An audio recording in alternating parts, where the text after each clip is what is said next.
Okay, today we're going to talk about some listing forms. For some of you guys, this will be rather academic, but some of you, even some of my, part of the reason we're doing that is some of my more seasoned agents have had a little bit of difficulty with the changes to the listing agreement. I want to get you guys all on the same page about which one we're using, etc. So let's get started on some of that. You guys have any questions before we start? Anything you want me to cover with listing forms before we start? All right, fantastic.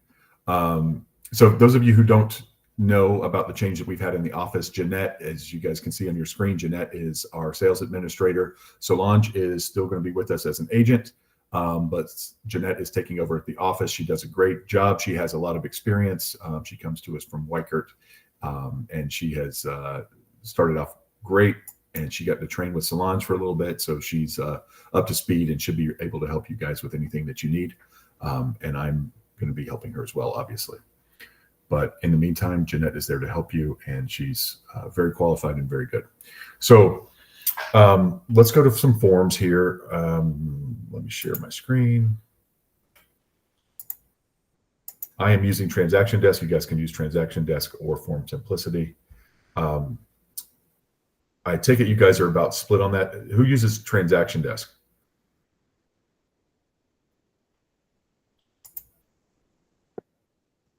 I use Transaction Desk, and I've run into some issues with some of the forms in Form Simplicity where I'm not able to share them, or they're requiring people to have like Adobe Reader. I don't know if anybody else has had those issues. I talked to a couple other people that did, but I use Transaction Desk. You had those problems with Form Simplicity? Yes. Okay.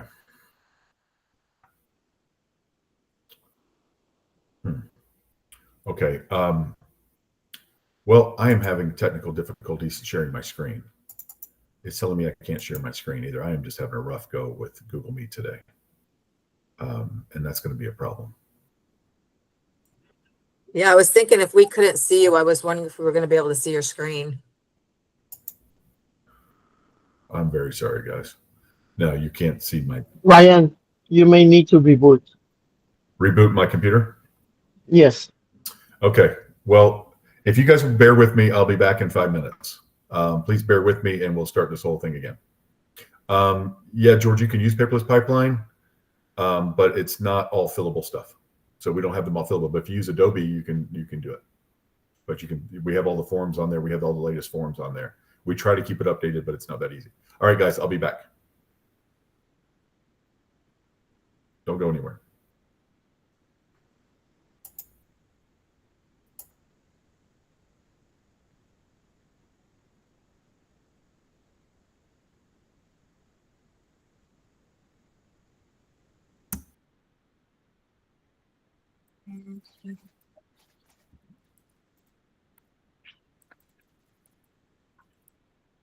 Hey guys, if you don't mind, just for curiosity, while Ryan comes back, has anybody been in the situation where you're going to close on a property, and the day after the closing, where you're expecting the funds, you get an email saying they're requesting for an extension on closing? That there was an admin error in the closing, and now they're requesting another week for the closing to happen? Was the funds dispersed? Yesterday, they said funds were wired, but we haven't received it yet. You're going to get your funds tomorrow, meaning today. So yesterday afternoon, they were supposed to get the wire, but they didn't. So they said because of the timing, they'll get it today. And today I got an email saying there was an admin cleric error. So they're requesting for a week extension for closing. It doesn't sound right, because an admin, they sign that document if there's any like little sign, little errors that they can correct them. So you wonder what I don't mind if somebody says there's an error, we're going to extend the closing, but let me know like a few days before. But when I'm expecting the funds in my bank account that same day, I mean, if I, yeah, I mean, I don't. Yeah. Because you think that when they send the documents through to the lender to review before they fund, the loan is like, you almost feel like it's something with the loan and the lender. No, there's no loan. It's a small lot. It's going to be cash. Oh. And apparently this guy invests a lot with the title company, and somebody else chose the title company. So you know how it goes. When somebody else chooses, you don't get all the details in between. But I wanted to know if they would. I mean, to me, it's more of a professional type of thing. Don't let somebody know when they're expecting their funds. And now, I mean, I can extend it. I mean, what am I going to do? Cancel the deal? Do you have the buyer or the seller? I'm the seller. I would, so you're waiting for the title company to disperse the funds to your seller? Yeah. I would be very cautious. I'd get back with the title company. Is it local? Yes, I think they're in the Charlotte County area. Okay, so if that title company's in Florida, if you close before 3 o'clock, they should have moved the funds. Here's what I'm worried about is somebody's hacked somebody's email and those funds have gone, and you need to get a hold of the title company. If they said they dispersed yesterday, call the local sheriff's office or police department, and because the FBI has very short time to get those funds back because they'll end up in the Caribbean. I wonder if that's even a fake email, if it was really from the title company. No, Yeah, You know that's how what I'm they- wondering. It might be wire fraud. I'm gonna call the title company for sure, but Yeah. I mean, I guess a week is not too No, out no, there. No, that's No, not no, normal. it should be yesterday or today. If those funds aren't transferred, if they go offshore, they can't get them back. But I would call the title company immediately and say, I got this email. Was that from you? And what's going on? Because this is not normal. We closed yesterday. And so there might be I think could be wire fraud. You should call it now. Yeah. Yeah. Yeah, you should hang Exactly. up right now and call Yeah. them, find out what happened to those funds. Or at And least get to find law out what enforcement. was. I mean, they were very. I mean, they didn't even ask me or anything. It's like, see, please attach extension for your signature. Unfortunately, due to administrative error, the client will need to delay the closing until next week, with a No. new closing date for 8/22, and there is an extension addendum. You need to call them now. Yeah, you call the title company because something's not right, and it could be Yeah. it just sounds really squirrely to me. And I've been in a Yeah. lot of squirrely situations with a lot of investors. I work with them. And if you don't get those funds stopped from dispersal, they will end up offshore and they'll never come back. And your seller will just be out Yeah. the funds. So call them now and find out what's going on. If they say they dispersed, then get law enforcement We involved. can see you, Ryan. Hey, Ryan, All right, guys, thanks. nice t-shirt. Tell Ryan. Oh, I was going to say, tell Ryan what happened. He had a closing. Tell Ryan what happened. Hey, Ryan, we're just talking about. I had a closing yesterday, and he was supposed to have closed, and I got an email from the title company saying that the wire was transferred to it was on its way to them, but they haven't gotten posted yet. That I would get my wire today, and today, like a minute ago, I got an email saying that the client, the buyer, had some admin issues, that they need an extension for a week. And I understand extensions, is just that the day after closing seemed a little bit odd for me. Is it foreign money coming in?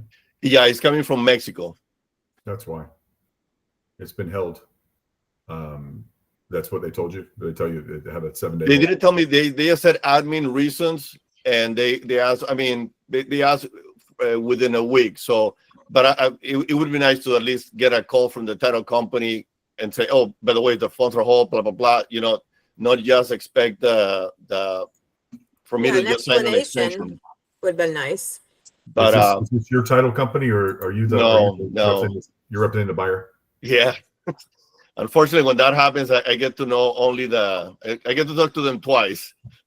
Yeah. They usually don't give too much info, but I'm gonna call them when you guys start, and maybe I'll give you Yeah, guys an update. Juan, before we did do. you're representing the seller, right? Yeah. Or Oh, not wait, the what- buyer? So it is you. So you chose the title company. No.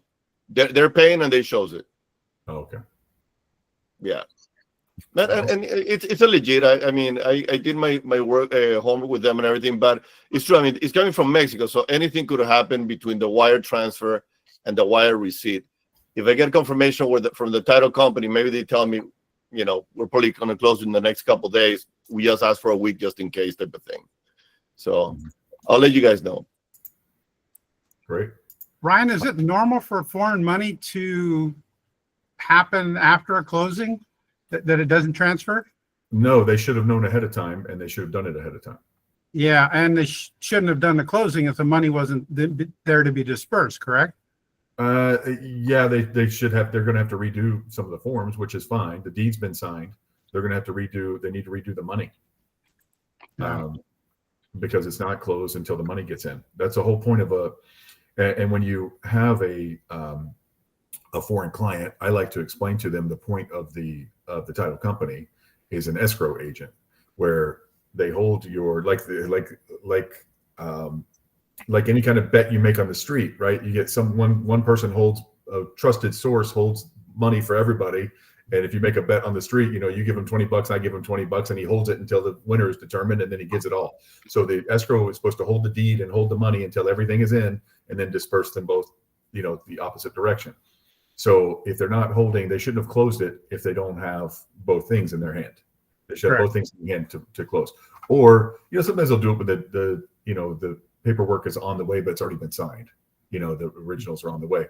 But, they shouldn't have done that without the money, and they must have not thought there would be a hold on it for some reason. Or I really don't like, that's why I'm always uneasy when the buyer picks the title company and offers to pay for it. It's, what's in it for them to do that? Why would they? Why do they want to control the title company so bad? That always makes me suspicious, unless it is an attorney or somebody who's going to close it themselves, or if it's a relative of the attorney or somebody, there's a reason for it. But otherwise, it always makes me a little suspicious when somebody wants to control the title company and pay extra to do it.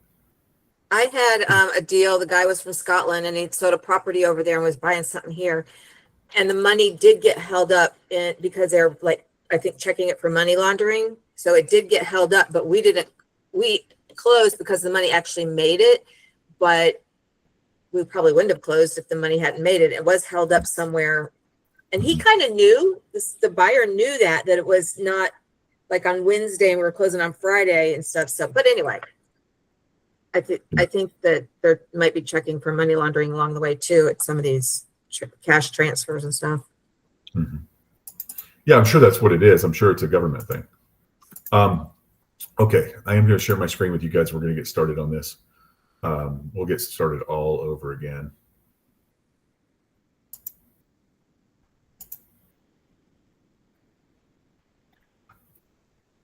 All right. I appreciate everybody hanging in there. In fact, we have more people now than we did before, so that's great. All right. So welcome everybody to today's open forum. Today we're going to talk about the listing forms.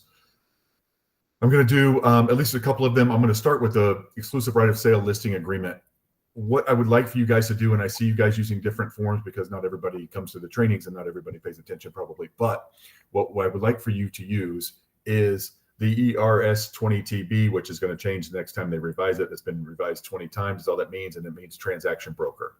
So exclusive right of sale, 20 revisions to this, but it's transaction broker. The last one was last year when they changed all of the commission stuff, right? So August of last year was the last revision to this. I see people using this one up here, the transition to transaction broker. There's no reason for that. And the reason I tell you guys to use transaction broker as opposed to the single agent is because you're going to sell it yourself sometimes, and you're going to run into other FRI agents out there, and we are all one brokerage. So just keep in mind the agency laws. You're doing business as our brokerage. You're an agent of us. The money is ours. The client is ours. Everything is ours, except that your agreement with us that you signed when you joined us, your independent contractor agreement, states that any money you make for the company, you get to keep, right? So that is your agreement with us, but we're the ones out there doing business. You're doing it as an agent of us, not a direct employee, but you're an agent of us. And so everything you do is as FRI. So your client, that's why when you sign these, I also see people using their name.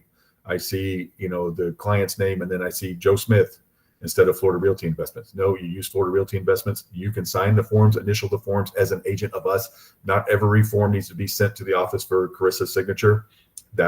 She would have no other time to do anything else in her life if every form she had to sign for you guys. So you guys do it. That one, exclusive right of sale, listing agreement, transaction broker. Do that so you don't have to have that conversation. So you don't have to transition to transaction broker later. As you guys know, you have, as a single agent, you have fiduciary duties. You do not have that as a transaction broker. Okay. So it is a difficult conversation to have with a client when you explain the duties, and they can Google them themselves and see that they told you they were broke. They told you they were desperate to sell this. And now I'm a transaction broker. I'm representing both sides, but don't worry, I won't tell the other side what I know. Right? That's an uncomfortable conversation. Now I represent both of you. I know you're my long-term friend and client and everything else, but now I'm representing both sides. And you have to sign this form saying that everything I know about you, I can't share with them, and blah, blah, blah. It is more than you want to deal with. A transaction broker does not have fiduciary duties, just to deal honestly and fairly. Okay. So we're going to do this. Oh, I don't want to do that. I should have done standalone form. All right. So, I mean, you guys are going to use the one I just showed you with the setup wizard and all that stuff, because that's easier to do. I'm just creating a blank form. Okay. Seller and broker. Let's use this. We're just throwing people's names out here. Broker, Florida Realty Investments. Dates. Let's talk about dates. So I can do this today. I've told you guys this many times, but it always comes up. I can do this today and not list their property until September 1st or December 13th or any other date in the future. Okay. When we sign this form is not relevant. I can sign this form with Mary today and not list her property until, if let's say she's leaving town or she's doing whatever, she's doing repairs and doesn't want it listed till October 1st. Okay. Because she's got 6 weeks worth of repairs to do to it. Wow. Year is flying by. So she's got 6 weeks worth of repairs to do to it. I don't list it till October 1st. I can put in here October 1st, right? October 1st, and expire on March 31st or April 1st, however we want to do it. Let's say March 31st, that's a 6-month contract. And that's it. Okay. It doesn't, when we sign this, doesn't mean I don't need an MLS exclusion. I don't need anything like that if we sign it today. Doesn't matter. I don't list it until October 1st. I need to have it on the market by October 1st, on October 1st or 2nd, or whatever the business days, however they work out. Could be the 3rd or 4th, but I need to have it on the market then. But if I don't have it then, I'll either need to modify this or get an MLS exclusion. Okay. I prefer you just modify it and don't start the listing until later. Let's say she doesn't finish. Of course, she's got construction going there. Probably won't be finished on time, right? So let's say it gets pushed back a week or two or whatever. And then I've got to get photos and all that stuff. Then we'll just push it back. We'll modify it to not start on that date and to start on the 15th or something else. Okay. And we can always modify it again later. And this only matters if there's ever an issue with the listing. But you always have to protect yourself and the brokerage. Okay. So the street address, the legal description, that'll all be filled in automatically when you use the wizard. Personal property including appliances. This is when you say we're leaving the washer and dryer, all that kind of stuff too. But we're going to do that on the MLS data entry sheet also, which I don't think I'm going to get to that today, but we'll cover it.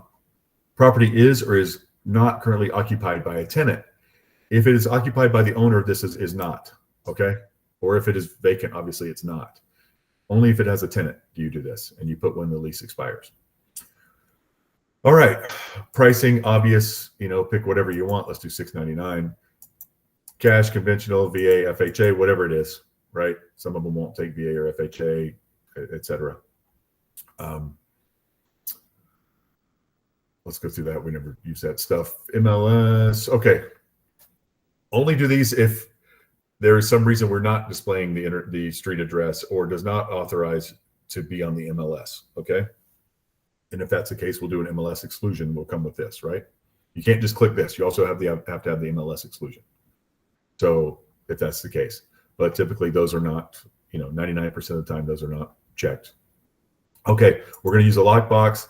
This is typically what I do. Withhold all offers once a seller accepts a sales contract for the property. You don't have to do this. You can do whatever. You can withhold verbal offers. You can do all that kind of stuff.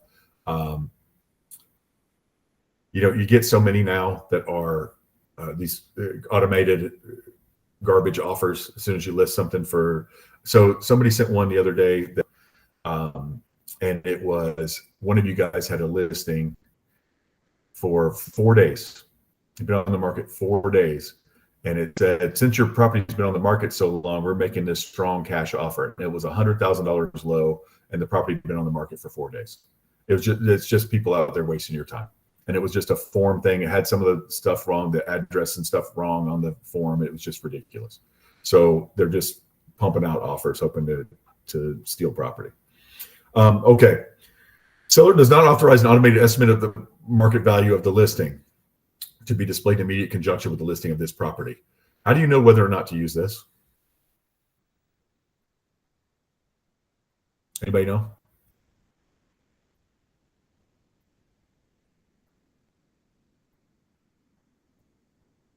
If it's low, I never use that actually. You're exactly right, and you're right on both things. I mean, unless the Zestimate or whatever estimates they're using out there, if they're way high or something, maybe you want it on there. If it's ridiculously high, but if it's low at all, I always do both of these. I don't always. I will check and see, but I recommend typically both of them. Never authorize third parties. I've told you guys this many times. Nobody ever writes, "This is the best property I've ever seen." Too bad we couldn't get it. I mean, you know what I mean? So nobody ever does that. They're going to say, the feedback that you get, seemed kind of small, not in great shape. Neighborhood was not what my client was hoping for. We checked the schools and they were trash. You don't want that stuff on third-party comments. They're never helpful. Never, boy, I wish we could buy this. We just couldn't afford it. Obviously, they wouldn't have looked at it, right? So it's never a good thing to allow third-party comments. Okay. And you guys know where that is on the realtor page when you're listing it. Make sure you click all the right boxes and stuff. I've seen all kinds of stuff with you guys there. Why isn't it on Zillow? Why isn't it on this? Because you didn't click the right boxes. So make sure you're clicking all the right boxes on the last page. Other than the following, I always put none here. Guys, this is you. This is the seller telling you, no, there's nothing here that I haven't told you about. There's nothing here that I know about that I haven't told you about. Now, there might be code violations, unobservable defects, etc., but they're telling you, they're swearing to you here that they don't know about them. Okay? That's on your listing agreement, as well as seller's disclosure or whatever, but sometimes sellers don't fill out disclosures, they refuse to, whatever, so here you have it. None. I do not know that there's anything wrong with this property, and they're telling you that when they sign this. They're agreeing to that. Something they haven't told you about. Okay, here's part of the main reason we're having this conversation today. Compensation. I've been over this with you guys since they changed it. A lot of it has not changed, but this part is the total amount that they're paying. They're guaranteeing to pay your side, plus if they're allowing it to come from the seller's broker, the total compensation. Okay, so typically this is still going to be 5 or 6%. Okay, if you're doing this, and the only reason I have this here is from doing demonstrations with you guys, the 2.5. The 2.5 right here is only if the seller come down to 10, if the seller's doing it himself. The seller authorizes broker to offer compensation from to the buyer's broker, not from the buyer's broker, not from the seller's broker, but to the buyer's broker from the seller, to buyer's broker from seller, in the amount of, and here's where you would put the other 2.5%. Or this could be no compensation. They're not offering anything buyer's broker unless they want to see it. So here, let's go through all the scenarios here. This is important.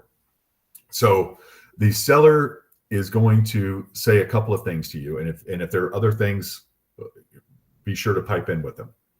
They're either going to say, yeah, you have 5 or 6% and you can split it, right? Old school, how we've always done. Okay. Or they're going to say, yeah, I'll pay you your 2.5 or 3%, but I want to negotiate anything that comes in on the other side. Commission is negotiable on the other side. If they say they want to negotiate your compensation too, when the offer comes in, do not accept that. You work for a certain amount and we can negotiate something else on the other side. Okay. If they say we have a minimum of 2.5%, but I'll give you 3 if you give me full price, that's fine too. Okay. So you've probably had people say that to you before. Well, I'll do 2% for you or 2.5, but maybe 3 if you give me full price for this thing, right? They might do that to you. That's okay. In that case, you'll put that in the additional terms, but your minimum is going to be here. Okay. So for you, if the seller wants to negotiate the other side, Again, I talked about already when we're going to do 5 or 6% here or whatever for if he's going to allow us to offer the other side something like we have done traditionally. But if they want to negotiate the other side, this is your time to negotiate your contract, your percentage right here, right? When you're in the listing agreement with it, or the listing appointment with them, that's when you decide your commission. If they're doing it that way, if they want to negotiate later, then you'll do that. And you can do, if they want to negotiate, there's no reason really to use this one. If they want to negotiate that later, then you'll do no compensation and we'll talk to them about it when they come. Or the only time to use this one is if they want to say, yeah, we'll do 2% with them, 3% if they get me full price. Okay. So that's when you would do the 2. You're never going to guarantee the 3. Right. And then we'll do an additional terms. Seller reserves the right to negotiate commission, which you're going to do anyway when they present an offer. All right. So this will be the amount that you tell people. And you can even tell them if it's in your additional terms that they may pay more. You can tell the buyer's broker that when they call and ask about commission. You can say the seller's offering 2%, but they may do more based on the offer. All right. So those are kind of your only things, and some sellers may say, I'll give you 2.5%, but they can pay their own commission. I'm not paying anything, which can be obviously negotiated in a contract, just like this price, which like if a seller tells you, I want $699 for this house, I won't take a penny less. And then you get an offer for $685 and they say, yeah, maybe we'll sell it, right? They can always be negotiated. The things on here can always be negotiated by someone else, but this is how it goes on here. You do what you agree to on here. So if they agree to pay 2% and then somebody calls in or somebody submits an offer with 3%, then that's up to the seller to take it or leave it, right? That's something we can negotiate. Any questions on that? Was that confusing at all for anyone? But Ryan, sorry, the 2% on letter B, 10B, but if you tell them he's willing to pay 3% if you offer full price, then at that point that would be C then, because there's nothing or no, it's still no. That's what I'm telling you too. You put the minimum here. You would put what he's promised to pay here, and then in the additional terms, seller may negotiate more based on the offer. Seller may negotiate more to pay more commission based on the offer. Okay, so I'm only authorized up to 2. It could go Right. higher depending on the offer, and that's verbally with the other broker. Right, but you can't tell me that if I call in about your listing, you can't tell me that he may pay more unless it's in the additional terms. That's why I want it in the additional terms. You can't say, but he may go higher with a better offer. You can't say that. Do not say that if it's not in the additional terms. You're backstabbing your own client if you say that and it's not the additional terms. Okay, it would be like saying, yeah, we got it listed for $699, but he'll take $670. Right? You would never say that to another agent, right? Because you're backstabbing your own client. You're giving up fiduciary information about your client that was told to you in confidence because you represent your client. Does that answer that? Yeah. Thanks. Okay. Anne. What is different between 10A and 10B? I normally click on 10A. Okay, let's go back to yes, and that's ideal. I hope that you guys always do that. That is old school. Anything before August of last year, typically that you did. So let's do. This is why you would use 10A if you're doing 6 and 3, okay, or 5 and 2.5. That is old school. I love to see that. That's as easy as it gets. That way, when I call you, Ann, and I say, Ann, are you offering, what are you offering the buyer's broker? And you say 3%. And I say, awesome. This is going to be a fun, easy deal as far as compensation goes. Okay. That's when you would use it. That's how we used to do it. They're giving you 6. Look, guys, and this is what you guys get confused. You guys do 3 there, and then you do 3 here because you're confused by this wording. This is the old school thing where this is the total commission. Seller will compensate broker as specified below if a buyer is procured, is ready, willing, and able to purchase the property or any interest in the property or terms of this agreement or any other thing. Seller will pay broker as follows: 6%. They've always done this, is how it said it in the past. It's giving you 6%, and here they're authorizing you. It's always been like this. They authorize you to share that with another broker if they bring you a buyer. And this is the amount they authorize you to share. Okay? So it's 6 and 3. I've seen you guys do 3 and 3. And what that means is that your total compensation is 3, and you're giving all 3 of it to somebody else. If the seller ever wanted to fight you on that, they could. Okay? And you would be working for free. So if you're going to do A, you do 6 and 3 or 5 and 2.5 or whatever the split is. Okay. Now I like that also because if you find the buyer, you don't have to share that. You get it all. Okay. Christina, thank you, Patricia. I'm glad I answered somebody answered you. I didn't mean to read your question. Go ahead, Christina. Just an interesting thing I'm seeing or I experienced the other day where somebody was wanting to potentially show and place an offer on one of my listings, and they were interested to know what's my commission and can they get a copy of the seller's loan payoff to do a net sheet. And I'm like, who are you doing a net sheet for? So it's a lot of interesting things going on with some of these wannabe investment wholesalers. So I'm just like, yeah, your commission with the full price offer is this. None of that is really relevant to your buyer. And I did see something where someone, I don't really imagine that this would be enforceable, but I saw where some scammer is altering the FAR bar as is to add language in to the nature of that they have the right to lower the price by up to a certain percentage, and then also that if the seller doesn't agree, then they've got to pay, X percentage in cancellation fee. But they've altered the body of the as is, and I'm imagining that's not going to be enforceable. It would not be enforceable, I would imagine. I'm not an attorney, but there's no way you could make it look like use some kind of Photoshop to make it look perfect, but change some of these words in here. No, because it's not. That's misrepresentation. That's not happening. That would not be enforceable to change some of these things. I saw another one where some of these hedge funds, and I actually don't think this is something that can be in the MLS, and it's something that was happening in Tampa that I saw online social media, so it's not here, but where there's, a hedge fund or a private equity group, they're selling their properties, but they only want to sell it as seller financing. And when they send over the contract, they send over like a 50-page agreement. And essentially, it's like you're buying a share in an LLC for the first 5 years. Like you don't own it for the first 5 years. And I'm like, so you're not getting a deed at closing. So I'm not really understanding how that would be permissible to be added into the for sale category in Stellar. I called Stellar. They were like, yeah, you'd have to send us the listing, but that doesn't sound right too. So if they're in Tampa, they're probably on their way here. Just something that I saw.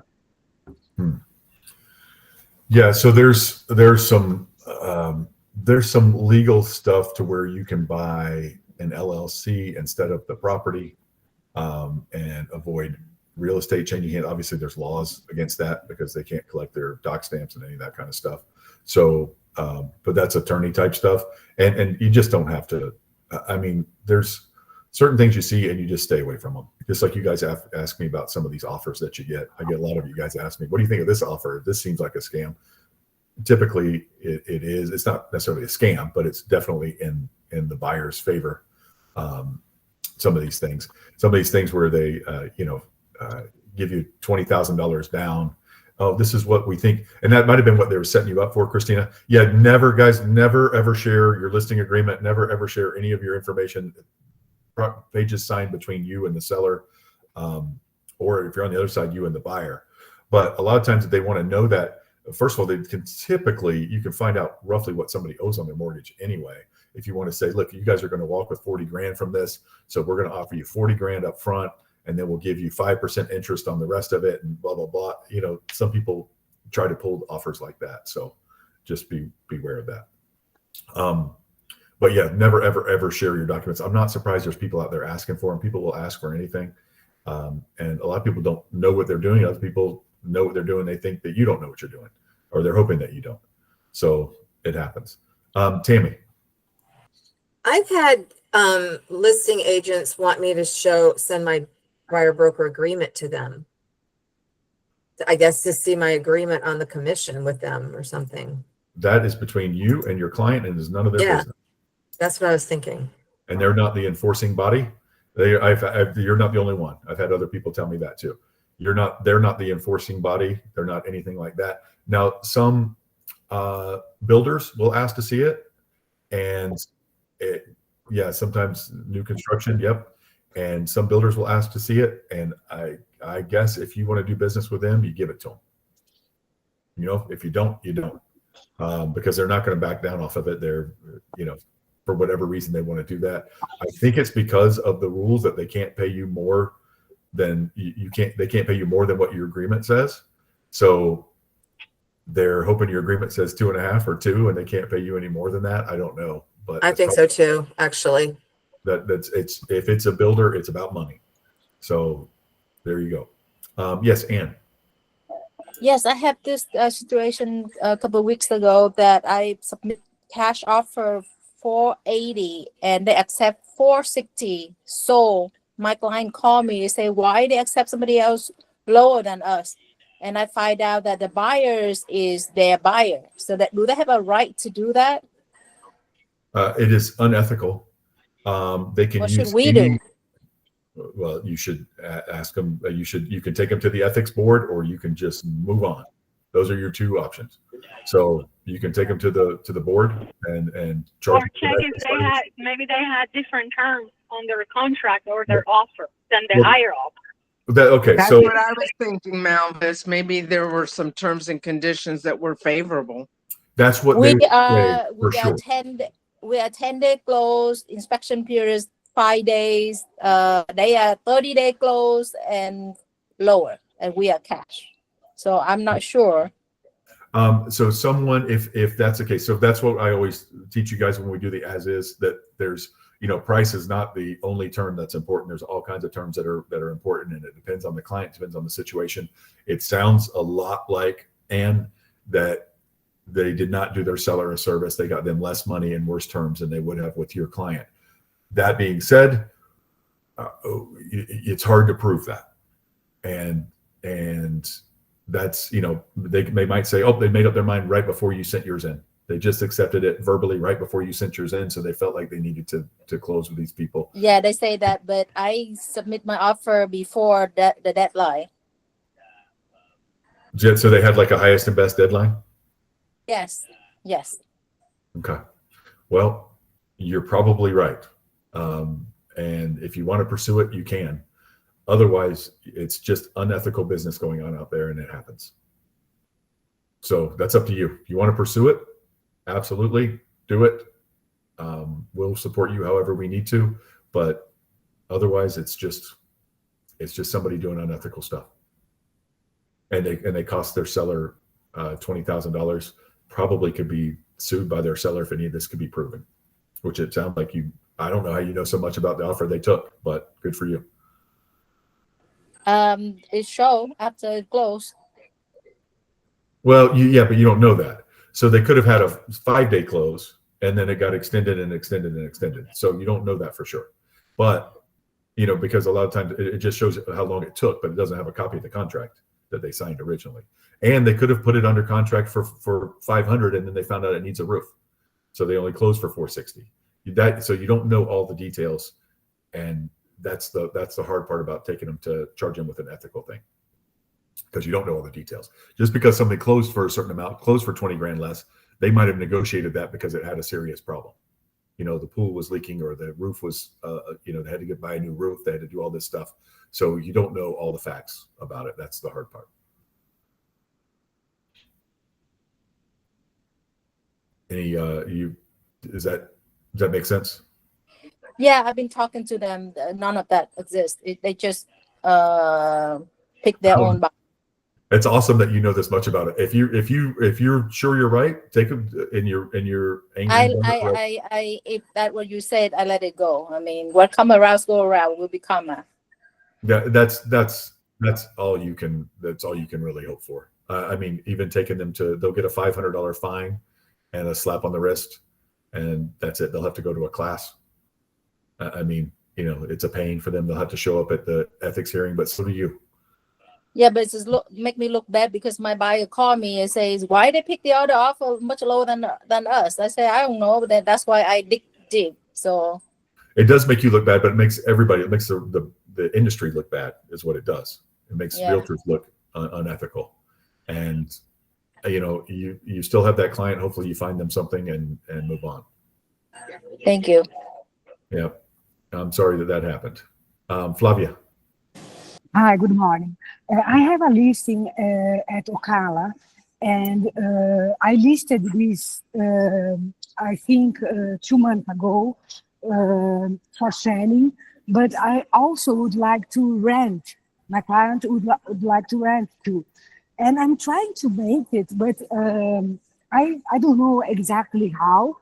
I don't know if there is somebody that could help me with that.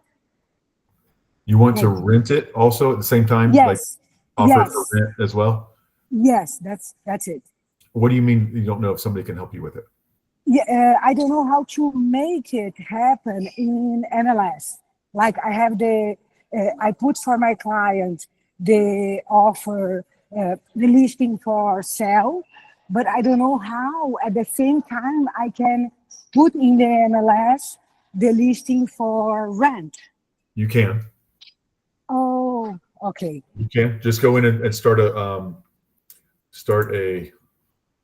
listing for go into edit.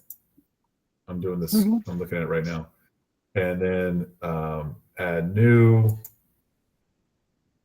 and then it says residential, commercial, business, income, vacant, rental. Go to rental, and it'll let you put the same property in that you already have for sale. Yep. Okay, great. And it's just Thank you you so much. just put it in like you would this for sale. It'll have different numbers and things like that. So what you're going to do there, typically you're going to charge 1 month's rent. That's typical. You can charge whatever you want, but whatever the seller/landlord will agree to, and then you put the amount that, I don't know if it says now, but you can offer a rental fee to someone who's representing a tenant. So and typically, $200, $300, $400, $500 will get people to do it. Did she have to get a separate listing agreement for lease, like the lease listing agreement? Yes, Yeah. absolutely. Yes, Yeah. you need an exclusive right to lease listing agreement, which is on these forms also. Okay. Okay. But Thank you that's so much. exclusive right to lease. Okay. It'll have all different stuff on it. It's actually a little more complicated, a little more work than this. I don't know if you guys have done that. It's a little more work than this. But yeah, Flavia, if you have any real questions on that, contact Jeanette, sales at FLA Realty Investments, where you've been contacting Solange before. Okay. Thank you. All right, you bet. Juan.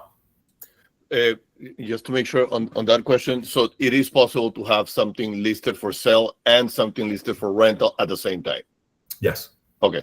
I spoke with the title company, and it's kind of like what you mentioned at the beginning. Mexico tried to wire the funds. There was an issue with the transfer, so they put a hold on the guy's account for 5 business days. So the next day that he can do it is going to be probably next Wednesday. So that's why they needed the extension for a week. I spoke with the title company. The guy representing the buyer is a realtor.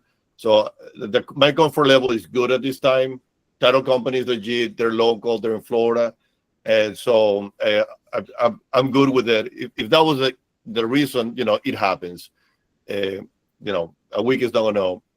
Yeah, it's yeah, but that's not that is not unforeseen. That's something that happens pretty commonly. Some places need 2 weeks to get their money here. So it's like a lot of Middle Eastern countries and stuff like that. A lot of times it takes 2 weeks. They'll put a 10-day hold.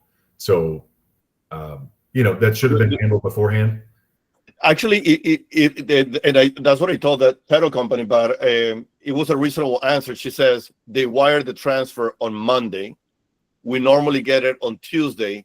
Because we didn't get it on Tuesday, which was yesterday. We called them, and it looks like it took 24 hours to find out that there was an issue with it. So it was it takes sometimes a day to find out if something's going on with a bank transfer, I guess. But somebody out of the country should have initiated their wire a long time. You know what I mean? Like not the day before closing. Yeah, they should have. It should have been like addressed the week before, and they initiated 5 days ahead or something. Juan, let me give you a little bit of advice for contact the title company and tell them they'll have something in writing. At some point, someone sent something in writing that said your funds are being held. Get that in writing. Get that in an email from somebody. Okay. Tell them you not them saying, Tier 1, the funds are being held. Get something from the bank. Bank should have sent something that says, the funds are being held. Right? Okay. They do. You guys have all gotten your funds held at the bank before you put a big check in, and they'll say, we're going to hold these for 5 days. They send you an email. Right? So, I mean, that's happened to everybody putting a large check in the bank. A lot of times. Ryan, So just get something in writing. Tell them your seller would like that to feel more comfortable, because I'm sure they will. Because I don't like someone saying, "Oh yeah, it just got held up," because he could be lying to the title company. It's like, "Oh yeah, I'd send it," but they're, and I just don't trust this whole thing. So I would like to see that. I mean, it is normal. I wouldn't worry about it, but I just would like to see it in writing. Yeah, she mentioned, I said, look, I'm really concerned about fraud and the whole thing. And she goes, if it wasn't for the fact that they've closed multiple, because it looks like it is an investor that always uses them.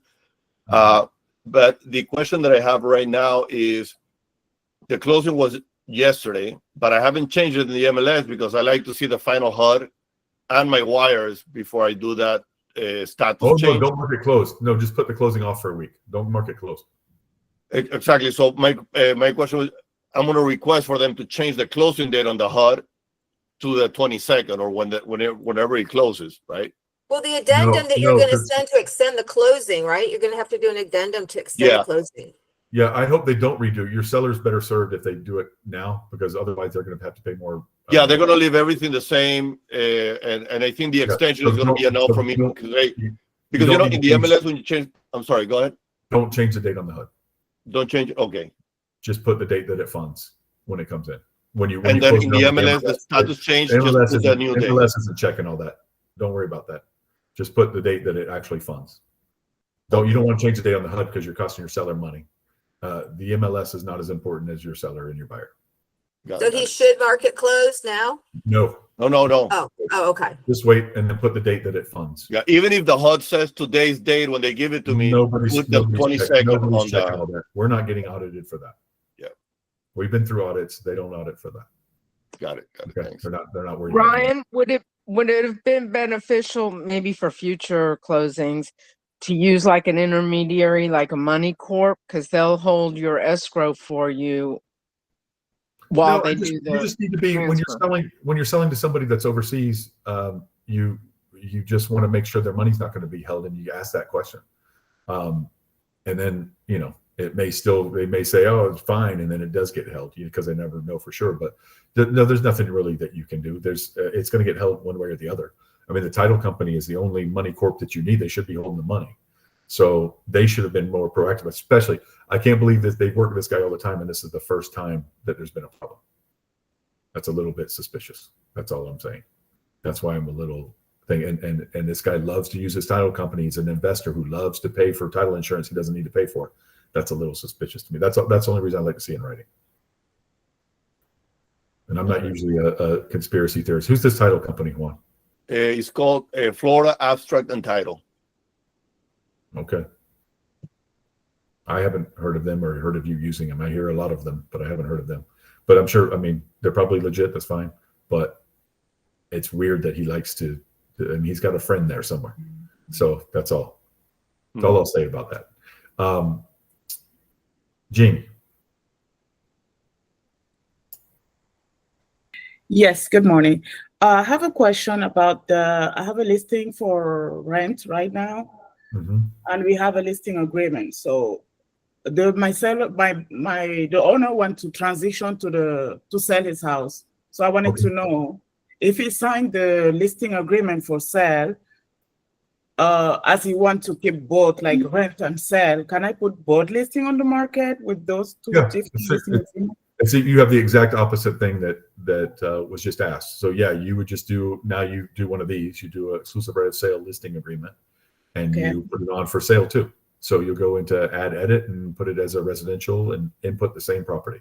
It can be on as both for sale and for rent at the same time. No problem. Okay, thank you. And whichever it does first, make sure if it sells, you take it off for rent. And and if they rent it and they're not going to sell it right away, then take it off for that.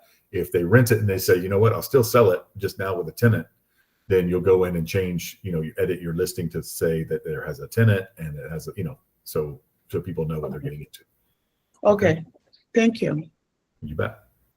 Maybe we'll go over that one day too. Any other questions about the listing agreement, the compensation part, all of that stuff? All right. Yes, Malvis. Sorry, I'm driving. I'm very uncomfortable on my seat.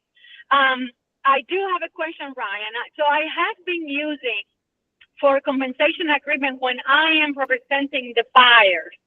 What I send to the listing agent is the seller's brokers to the buyer's broker, okay? To pay, I usually ask, hey, how much are sellers offering on commission? And I agree to that amount. And then I put it on the contract under additional terms, and then I also fill out seller's brokers to buyer's. Recently, my last contract, the listing agent asked me to cancel that agreement because the seller was paying directly to the buyer's broker. Of course, I don't have a copy. I don't know what the listing agent put on their listing agreement, but I was just asking, my peers here if they have seen that lately, because normally the listings belong to the broker, not the agents, and normally, it's the pay. 99% of the time is seller's broker to buyer's broker, and that's what I have been using.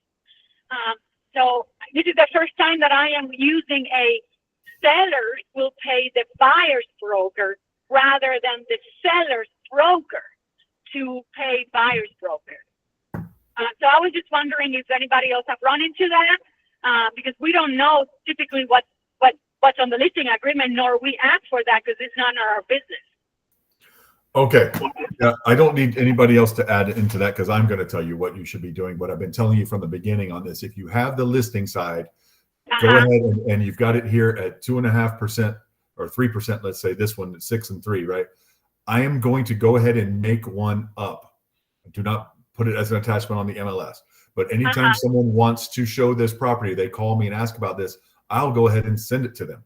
Say we're doing seller's broker to buyer's broker at 3%. Or 2% or whatever it is, right? 2.5%. I'm going to go ahead and have that ready to send out to you. So you don't have to worry about it because there's no way what's on my listing agreement. And I wouldn't say it's 99% of the time. It might have been in your experience, but it's about 90% of the time that it's the seller's broker to buyer's broker because people are still doing it the traditional way 90% of the time. I don't know if that's what you guys are saying, but there's no way. So if you call me and ask me, and then for me to say, oh no, that's the wrong form. Well, get off my own lazy butt and send you the right form, right? Yes. And you're welcome to say, well, then send me the right form because it doesn't really matter. It's on the contract. So send me the right form. And that's it. It's the listing agent's responsibility to get you this form. They're so lazy to say, send me the form. But if they do say that, they at least got to tell you which form to send. And if they don't tell you, then ask. Say, is that seller's broker to buyer's broker or seller to buyer's broker? But I told you guys from the beginning of this, in this new day and age, go ahead and have the form ready. Just fill out. I can pull up the form here. When you, it's on Paperless Pipeline, reference tab, compensation agreement. It's under new forms. Yes, I do. As a listing agent, I always have that ready, and I always shoot it out to whoever shows my property. But I didn't get that from the listing agent. I didn't get it until afterwards. As a matter of fact, I never got it. When I had to make it and send it to her, even though I had already had it on the contract, and it wasn't until later on in the transaction that she told me that I used the wrong form. Well, I didn't use the wrong form. You didn't provide the one that you were supposed to provide. So I made up my own, and you signed it. She did sign it. So anyway, regardless, we canceled that one. She got me the new one with the seller, paying the buyer's broker, and we got it all figured out. But I just wanted to share that with my experience with my peers. And then my next question is, Ryan, normally on my buyer broker agreement, I always put in 3%, even if I am willing to take less.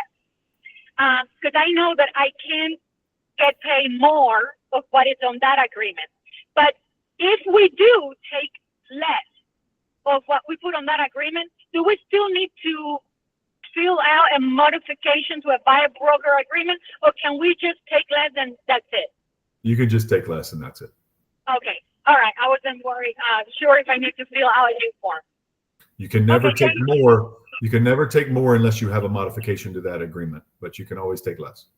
Okay, perfect. Okay, thank you. And I'm going to go over this real quick. So in this case, you would do seller's broker, Florida Realty Investment. You should do this on your own listing, right?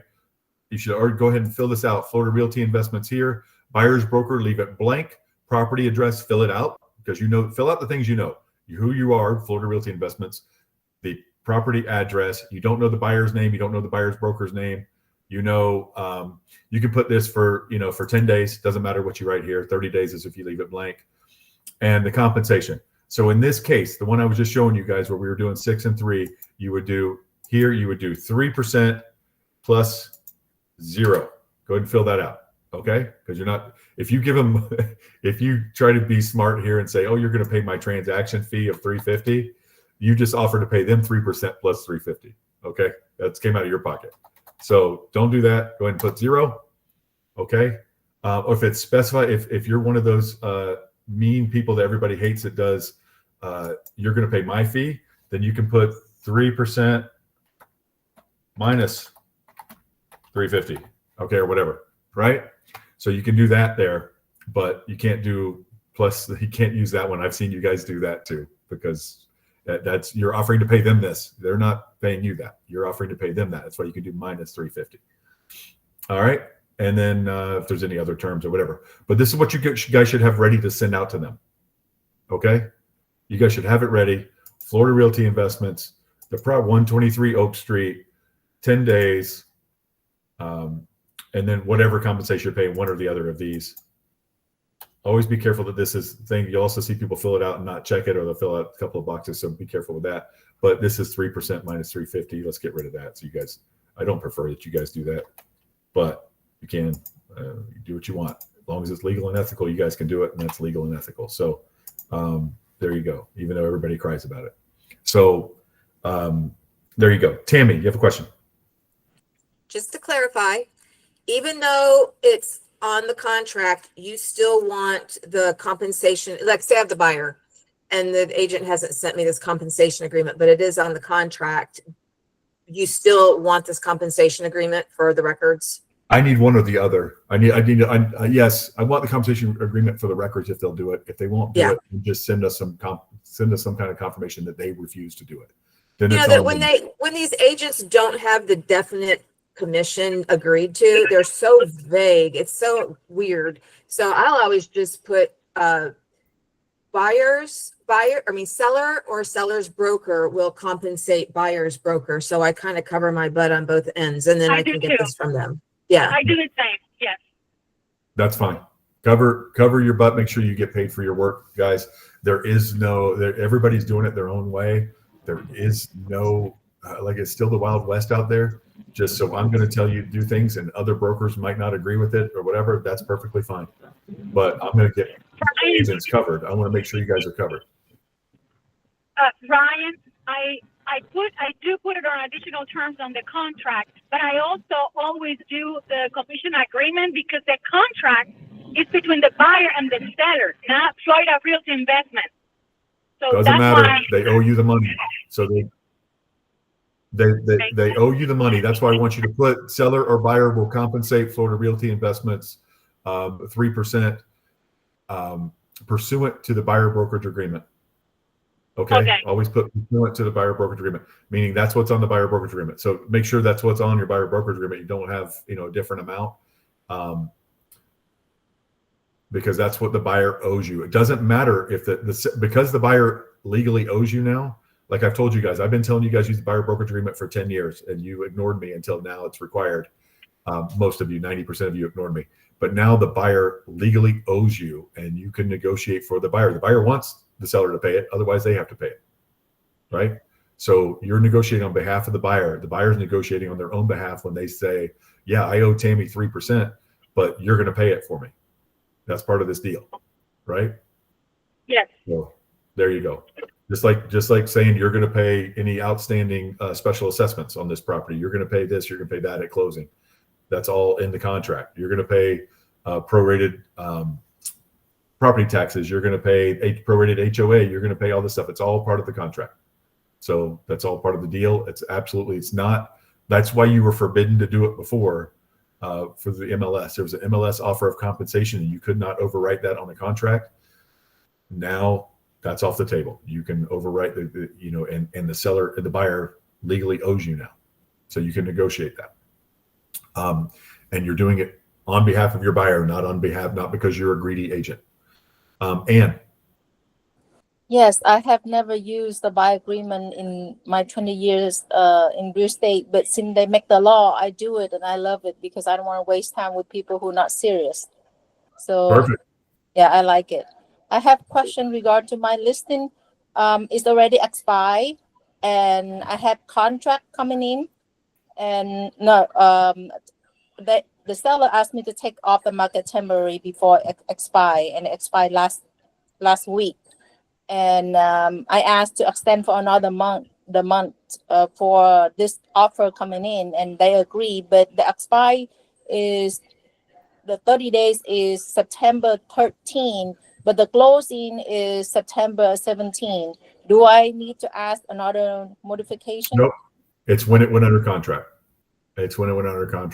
I can list a property for 3 days and get the contract on day 2, and it doesn't matter if it closes in 60 days. If you had a listing agreement when it was agreed to, that's part of the deal. Yep. Even though already expired. Yep, doesn't matter. Yep, if the closing can happen after expiration. If it were, so I just want to clear that up because I get that question a lot. It's my listing agreement is going to expire before the closing date. First of all, awesome job getting one in under the buzzer there. Second of all, no problem.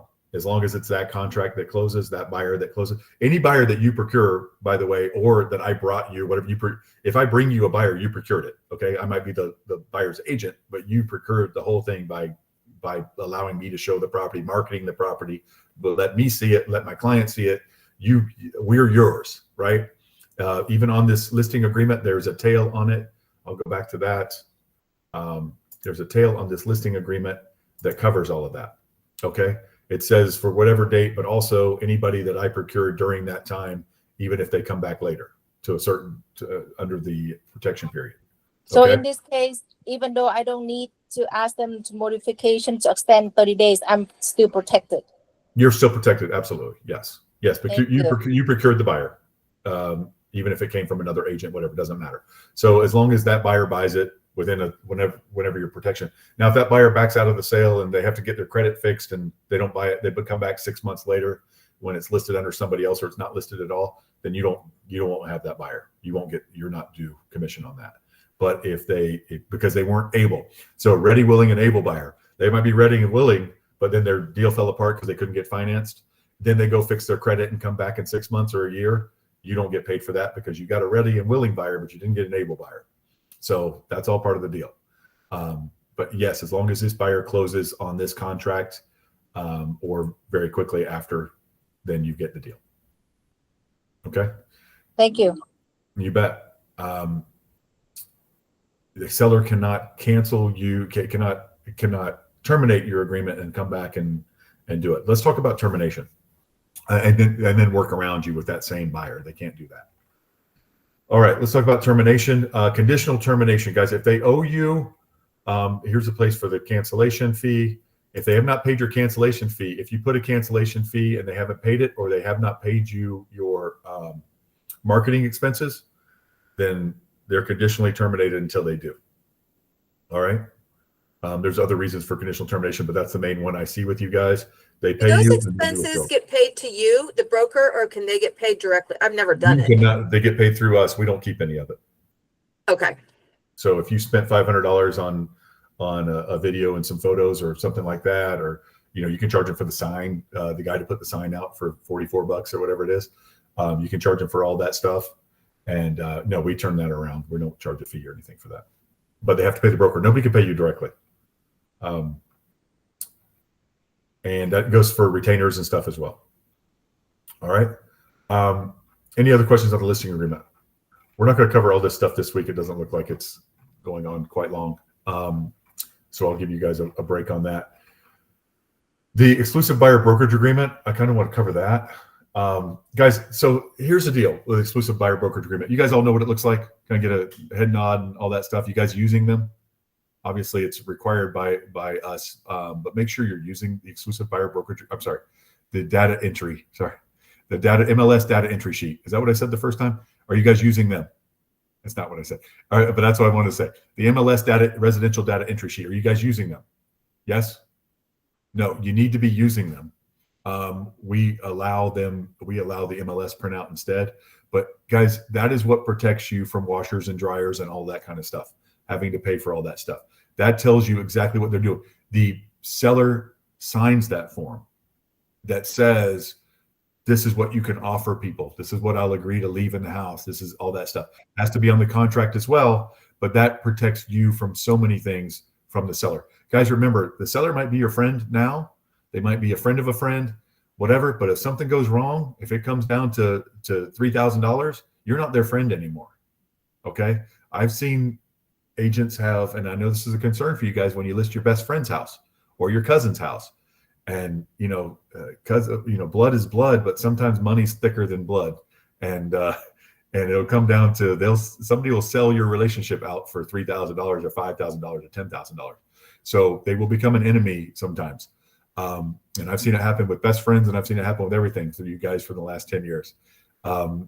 So make sure you're protected against it. But if it's in writing, there's nothing to argue and say, yeah. But I've seen people lose relationships over washers and dryers, and buyers are, you guys have to pay for them and then talk to me about it for 30 minutes about how mad you are at your best friend. So Tammy, what's your question? So how do you customarily, because I really don't use it, do you just hand it to the seller to fill it all out, or do you have to go? Because there's a lot of information on there. Yeah, there's a lot of information on there. It also has all of their utilities and all of that kind of stuff. So you want to do that anyway. That's just being a good agent. There's lots of stuff on there. It has all their utilities. It has this, that, has everything on there that you need. First, and it makes it so easy to put in the listing and MLS, and everything's correct. They can't say you didn't do something all right. Guys, I fill out at least once a month subpoena. We get subpoenaed for our records for you guys deals. Once a month. I have to send in your forms. I just do it right off the paperless pipeline. I send in everything we have. Sometimes you guys get notified about it, but it's not nothing you did wrong, but it's your somebody you sold a house to or something, might not even been your client, but then they're suing the insurance company or something because something went wrong. But they want to see the seller's disclosure. They want to see this and that. So make sure that you guys are covering yourselves on all this stuff. Once in a while, they do say the realtor did something wrong, but usually it's just that they're usually mad at the seller for not disclosing something. They try to prove that. And sometimes it's legit. I've told you guys this before. A seller won't even tell you about it, but they knew that their septic was bad, and they've talked to 3 septic companies and got estimates on fixing it, and they knew it was bad, and they didn't say anything. And then the new buyer gets in there, and 3 months later, they got a septic backup. They contact a septic company. Septic company comes out and said, yeah, we just did an estimate on this 6 months ago. And they're like, whoa, so the seller knew, right? There's lots of ways for the sellers to get busted on these things. So make sure you're getting all the information you can, and sitting down and going over you want to sit down and go over the seller's disclosure with them. And this, guys, this is important stuff. This is why you make $10, $12, $15, $18, $22,000 when you do a deal. It's important stuff. It's real legal stuff that you're doing. So make sure that you're getting everything covered. Yes, Malvis. I was going to say that for the MLS print out sheet, there's a page in there that talks about room dimensions. So when I go to listing appointments, I bring that MLS printout sheet so I can fill it out right there with the seller, and I can measure the home and put it there, because once I get home, I forget what the measurement is. So I write it down there, come back home, put it in the computer, and then I send it out for electronic signature after it's done. Perfect. That's perfect. Thank you. But I do like, I like sitting down and doing it with them. That's perfect. And anything that they agree to, then they've agreed to. That's a legal document as well. right? There's no money that changes hands, but that's a legal document as well. And it can be used to protect yourself and our brokerage. Thank you, Melvis. Jeanette. Yes, Tammy, I also wanted to let you know what I found helpful when you're filling out the data entry form. Print out a copy of their IMAP, the property taxes. There's a lot of information there, square feet, how the home is built, that you can fill in, in the form. So that was helpful as well. Thank you, Jeanette. Thank you. Christina. Yeah, and I used Devore, and they create a floor plan and measure everything for me when they do the photo. So that's kind of, I don't know, if you use them, ask them for that. But yeah, the septic thing, I had that exact thing happen, and it was free. They got a quote. It was like a property in the back end. It's not Baldwin Park, but that neighborhood like right behind Baldwin Park. Turns out there's a whole issue with some homeowners, like I think suing the city. There's septic problems, and anyway, they got a $40,000 quote to do what they needed to do septic-wise. And the owners said, "Yeah, we didn't know anything about it." But when they came out, they're like, "Yeah, we were just out here a year ago. We told them exactly all of the same thing. They didn't want to do it." Yep, that is going to happen. So, and I like third-party stories and stuff like that to warn your sellers, that kind of thing as well. Just, anything that's going on with the property, please let me know. Now, if they had a septic problem and they had a septic company come out and they paid them $1,500 and they fixed the septic problem, you don't have to disclose that. That happens, right? And they took care of it. Just like if my roof blows off my house in a hurricane and I get it fixed and put back on, I don't have to disclose that. That's not an issue anymore, right? It was an event and I fixed it.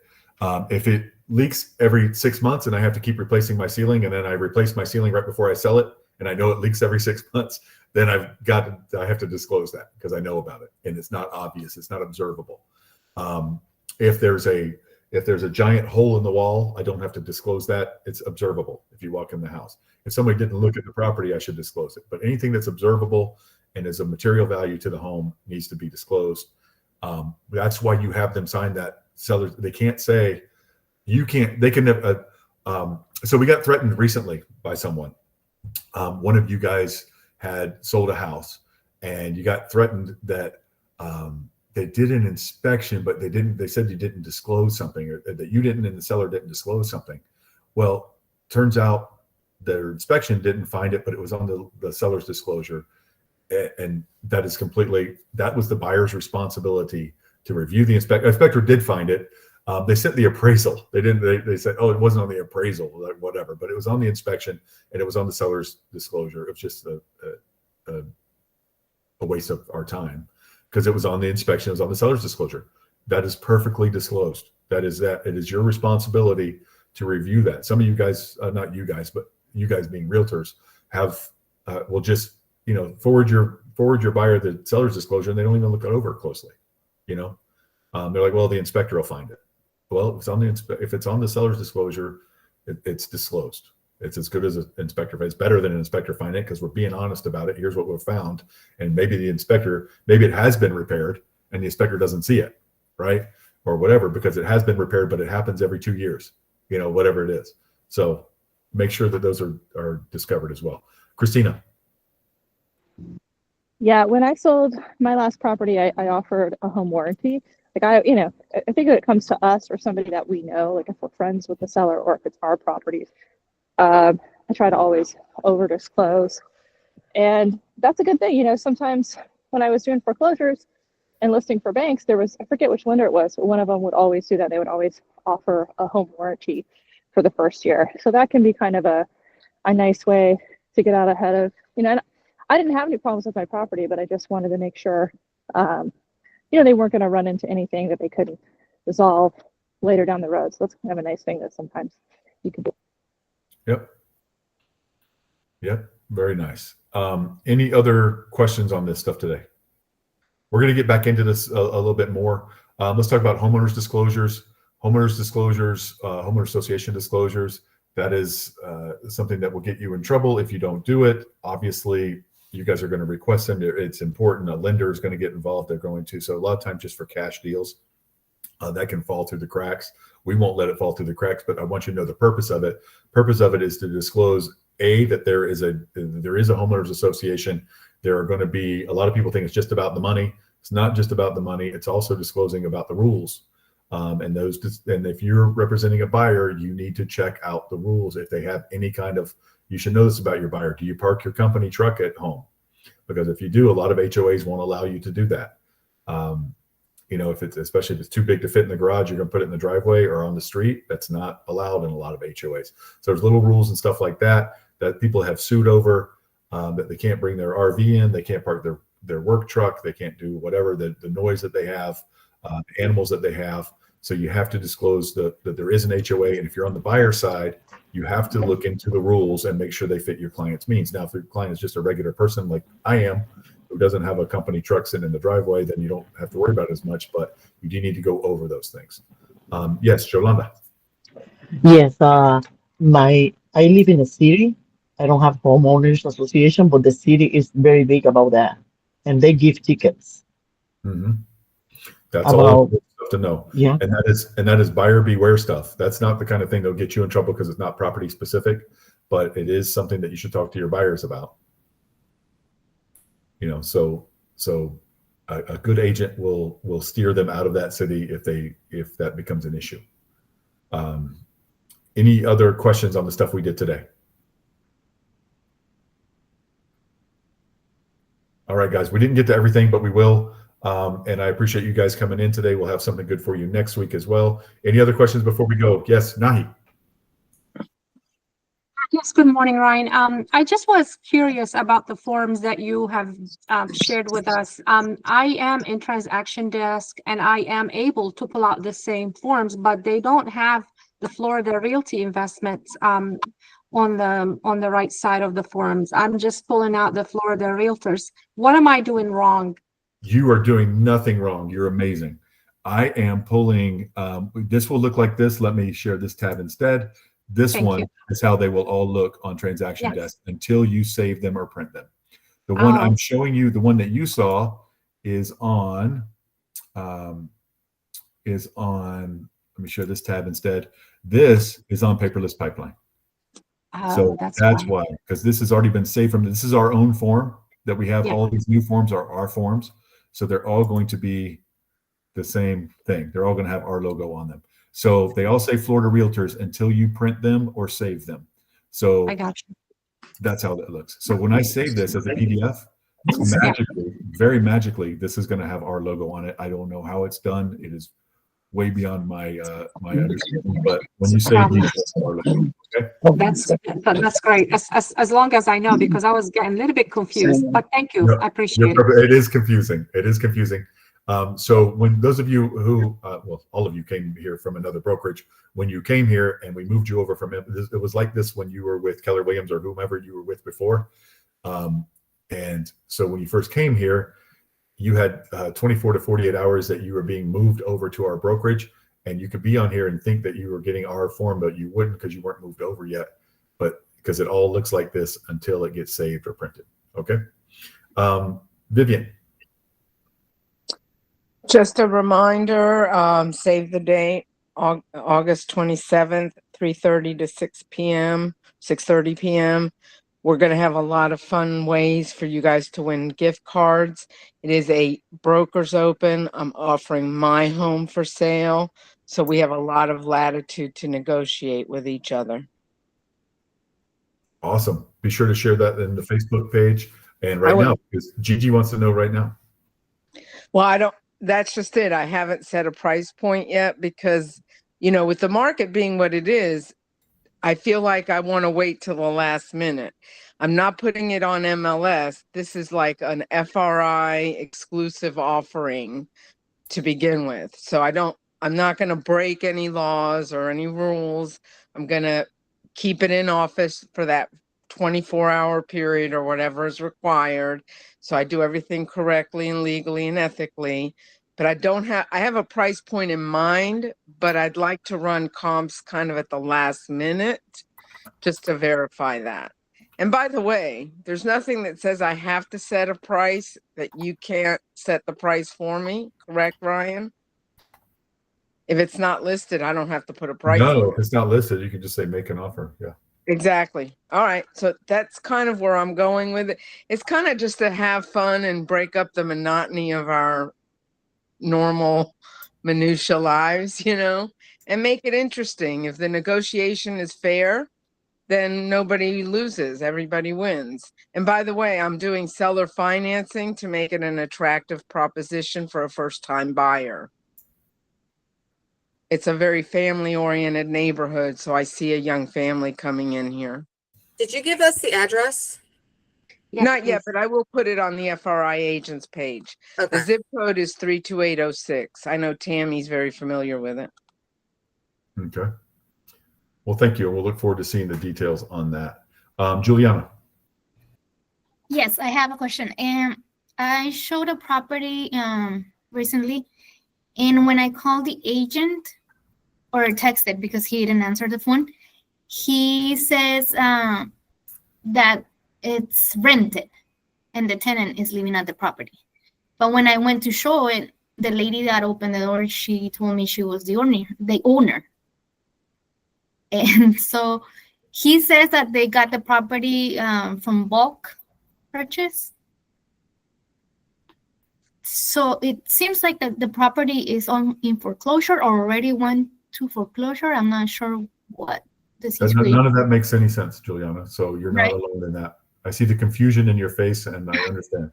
The clerk of court will have the recorded information, but until it's recorded, can she really verify who owns it? Not if it's not been recorded. I mean, you never know if something hasn't been recorded. But if she says she's the owner, it could be somebody trying to. This could be a scam of some type. Somebody trying to sell a house, but people don't usually do that with houses that people live in. That's why vacant land is so good for scamming. Right. And you Right. wouldn't And do this that if broker- it's on the MLS. If it's on the MLS, you wouldn't think it'd be a scam either. It's on the MLS, and the broker is in Boca Raton. So they're not even familiar with the property. And the property is actually, when you go in, it's falling apart. And the owner or the lady that opened the door for us told us, no, this needs lots of work. Mm-hmm. So she started saying all these things about the house. And in fact, she's asking me for help because she says that the people that came to list it told her that they will help her find a place to move in. And now no one's calling her or helping her. So she's asking me if I could help her find a rental. So I don't know what's going on. Yeah, that's crazy. I would probably stay away. Right. And I don't, I don't see they're gonna, they have health problems. So I don't think they're gonna be able to find a rental. And I don't know, once the property sells, if they're gonna be able, or who's gonna move them out of there. How do they Does get this happen to be in Lake Nona, the people that need a place to rent? No, Is that it's increasingly it's sounds the like a Conway thing? area. It's in the Conway area. Okay. Yeah, so they did sign it. It's not a scam. They signed listing papers, it sounds like. I don't know why or how, but they'll have money when they get it. If they sell it, they'll have money, hopefully. So, it sounds like they have a house that they probably own. I don't know. When I say own, they probably don't have much of a mortgage on it if they've been there a while. And So- the guy that the listing agent didn't want to give me much information about the property because he He says doesn't know that much. he doesn't know anything. He says that they just got it on a bulk offer and that's how they purchased the property. So But they haven't purchased it. Maybe they purchased it and she's on a buyback or some kind of, I don't know. Could it be a wholesaler guy? Could it be a wholesaler? he's a wholesaler. I think so. Oh, he's a wholesaler. So he has it under contract. He hasn't purchased anything. So he has it under contract. He's trying to flip it. Okay. It's a contract for deed or subject to, probably. That's something they fell for and didn't understand. So, or they came to him with an offer and said, and it's just a flip. So interesting. Very much. Probably someone taking advantage of someone. Or of their situation. Yep. But she says she used to be a realtor, so to me she should have more knowledge about the whole situation. But Yeah. I don't. She should definitely know what's going on at least. Yeah. Right? Yeah. So okay, we'll stay away from that one. I would. Any other questions or comments before we go? All right. Don't forget, please do your speaking of giving away gift cards and stuff, do contact me if you're interested in doing a testimonial for FRI. I would really love that. And we've got some people doing them. I appreciate those. And any other questions before we go? Nothing. All right, guys. Have a great day. I will talk to you soon. Thanks, everybody. Thank you. Bye, guys.